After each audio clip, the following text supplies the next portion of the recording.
मैं विनय रंगशाही की पत्नी हूँ। ये लोग मुझे दहेज के लिए बहुत प्रताड़ित किया। इन लोगों ने मुझे मारना, पीटना और इननेचुरल सेक्स करना, ये सारी हरकतें उन्होंने करी है। मुझे इन्होंने बहुत परेशान किया है सर।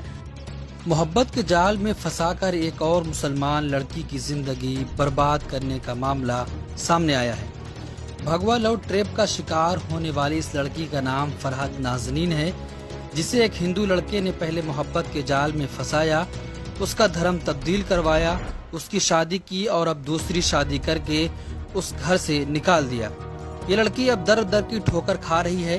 पुलिस शिकायत नहीं सुन रही और शादी के लिए मुसलमान से हिंदू बनी ये लड़की इसी दुनिया में बर्बाद हो रही है।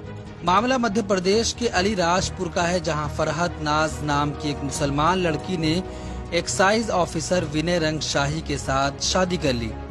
विनय के दबाव में फरहत ने अपना मजहब भी तब्दील कर लिया और इस्लाम के बजाय उसने सनातन धर्म इख्तियार कर लिया और अब विनय शाही ने फरहत की जिंदगी को जहन्नम बनाकर रख दिया है।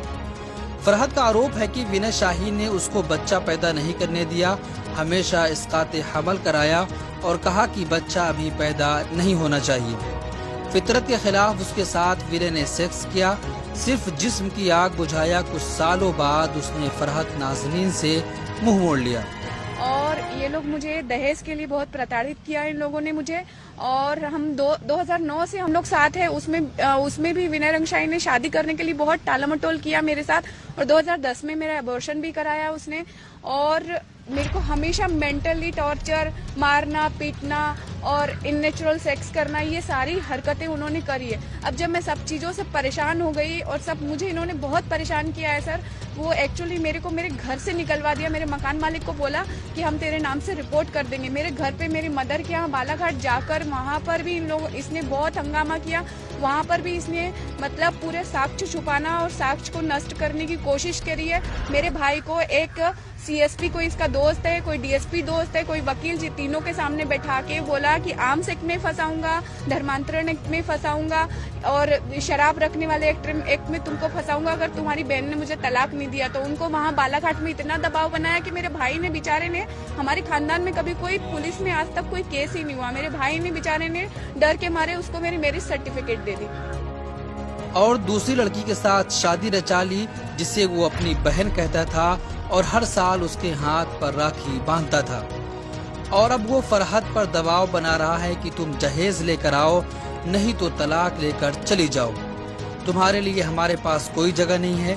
फरहत जब तलाक लेने और घर छोड़ने के लिए इनकार करती है तो उसे धमकियां दी जाती हैं।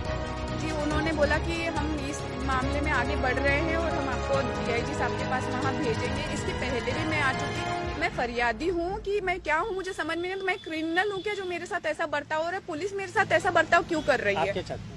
सर मैं न्याय चाहती हूँ और मैं चाहती हूँ कि जितनी जल्दी हो सके इनकी गिरफ्तारी हो और इनको अपराधी की तरह ट्रीट करना चाहिए। मेरी जिंदगी के 12 साल इसने बर्बाद किए हैं। मतलब मैं बयान नहीं कर सकती कि मैं कैसे मतलब कहूँ कि इसने क्या क्या नहीं किया है मेरे साथ। हाँ जी, उन्होंने दूसरी शादी की है उससे। मैं उसको बहुत अच्छे से पहचानती हूँ। वो दीपान्विता नाग नाम था उसका और वो देवार्थ नाग की पत्नी थी और उसका हस्बैंड डायस पार्क में जॉब करता था। और विनय और अक्षय दोनों भाई ने इसको 2 साल तक राखी बांधी है। ये लेडी ने, उसका दीपान्विता नाग नाम है और वो मिमी उसका निकनेम है। तो राखी बांधी और फिर पहले मेरे से शादी करा और फिर उसके बाद उससे शादी करके उससे एक बच्ची पैदा कर ली। असलहे की सप्लाई, गुंडागर्दी और दसियों केसेस में गिरफ्तार करवा देगा। फरहत ने इंदौर में भवन कुआ पीएससी की इसकी शिकायत की, लेकिन कोई कार्रवाई नहीं हुई और न ही तवज्जो दी गई। अब उसने अपने साथ हुए जुल्म और ज्यादती की शिकायत इंदौर के आईजी एच मिश्रा से की है। इसमें एक इंदौर के थाना कोतवाल ने पकड़ा है और तौर पे यहाँ पर गिरफ्तारी की सूचना दी है।